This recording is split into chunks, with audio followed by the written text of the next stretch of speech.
ప్రత్యేకించి ఇక్కడికి కాలేజీ పిల్లలు వచ్చిండ్రు. ఫీజు రియంబర్స్మెంట్ రాక మాకు ఇబ్బంది అవుతుందని ప్రత్యక్షంగా చెప్పడానికి ఇక్కడి వరకు రావడం జరిగింది. మరి మీ అందరికీ తెలుసు, ఇదివరకు నేను కౌన్సిల్లో గట్టిగా ప్రభుత్వాన్ని నిలదీస్తే ఆనాడు గౌరవ ముఖ్యమంత్రి రేవంత్ రెడ్డి గారు కౌన్సిల్లో మాట ఇచ్చిండ్రు. 2025 సంవత్సరంలో ప్రతి నెల ఖచ్చితంగా పాత బకాయిలు కొత్త బకాయిలు అన్ని కలిపి ఫీజు రియంబర్స్మెంట్ చెల్లిస్తామని మాట ఇచ్చిండ్రు. కానీ నిన్న ముఖ్యమంత్రి రేవంత్ రెడ్డి గారు మాట్లాడిన తీరు చూస్తూ ఉంటే వీధి రౌడీలు కూడా సిగ్గుపడేటట్టుగా మాట్లాడారు. ఒక్కొక్క కాలేజీ యాజమానుల్ని పట్టుకొని ఆయన తాట తీస్తాడట, తోలు తీస్తాడట. ఎందుకోసం తోలు తీస్తారు రేవంత్ రెడ్డి గారు? మనకు ఆనాడు ఆంధ్రలో వివక్ష ఉన్నప్పుడు, ఆంధ్ర ప్రభుత్వాలు ఇక్కడ ప్రభుత్వ కళాశాలలు పెట్టినప్పుడు ఇక్కడి తెలంగాణ బిడ్డలు చిన్న చిన్న గ్రూపులుగా ఏర్పడి లోన్లు తెచ్చుకొని కష్టపడి డిగ్రీ కాలేజీలు పెట్టి, ఇంజనీరింగ్ కాలేజీలు పెట్టి, జూనియర్ కాలేజీలు పెట్టి మన తెలంగాణ బిడ్డలను చదివించినందుకు మీరు తోలు తీస్తారా? వాళ్ళది ఎందుకోసం తీస్తారు? మీరు మాట తప్పినందుకు కదా ఇవాళ వాళ్ళు కాలేజీలు బంద్ పెట్టింది. మీరు ఇస్తామని చెప్పి ఇవ్వకపోతే కదా ఇవాళ వాళ్ళు కాలేజీలు బంద్ పెట్టింది.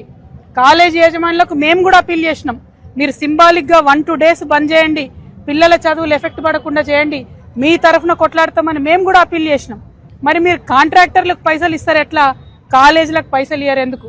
అవి పక్కన పెట్టుకొని మీ తప్పులు పక్కన పెట్టి మీ తప్పులు దాచిపెట్టి కాలేజీ వాళ్ళ మీద మీరు నిన్న చేసినటువంటి వీరంగం అన్నది తప్పు. దీన్ని మేము తీవ్రంగా ఖండిస్తా ఉన్నాం. మీరు క్షమాపణ చెప్పాలి. మిమ్మల్ని 1800 నుంచి 2000 కాలేజీలు బంద్ పెట్టిరండి.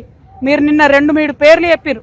ఏమన్నారు? 2-3 పేర్లు చెప్పి వీళ్ళు మమ్మల్ని ఈ పర్మిషన్ అడిగినారు, ఆ పర్మిషన్ ఇయ్యను, నేను ఇయ్యను అంటున్నారు. ఇయ్యకండి. 10 మంది మిమ్మల్ని పర్మిషన్ అడిగిన వాళ్ళని పక్కన పెట్టండి.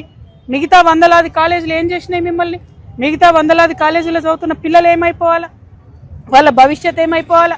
అది ఆలోచించమని నేను ప్రభుత్వాన్ని డిమాండ్ చేస్తా ఉన్నాను. ఖచ్చితంగా కాలేజీ యాజమాన్యాల పక్షాన మేము నిలబడతాం. ఎందుకోసం అంటే ఎప్పుడైతే తెలంగాణలో ప్రభుత్వ కాలేజీలు లేవో, మన తెలంగాణ మనకు కానటువంటి సందర్భంలో కూడా వాళ్ళు తెలంగాణ ప్రజల పక్షాన్ని నిలబడ్డారు. ఇవాళ ఫీ రియంబర్స్మెంట్ అంటే పేద పిల్లల కోసమే, వేరే వాళ్ళ కోసం కాదు. మీరు మాట తప్పి యజమానులను అట్లా మాట్లాడడం చాలా చాలా దారుణం. మేము దాన్ని తీవ్రంగా ఖండిస్తున్నాం. ఎట్ ద సేమ్ టైం నిన్న మీరు డబ్బులు ఇచ్చిన వెంటనే వాళ్ళు మళ్ళీ కాలేజీలు మొదలు పెట్టారు. మేము కాలేజీ యాజమాన్యాలను కూడా రిక్వెస్ట్ చేస్తా ఉన్నాం, ఏదైతే టైం పోయిందో పిల్లలకు సరిగ్గా దయచేసి చదువు చెప్పండి, పిల్లల మీద వివక్ష చూపించకండి.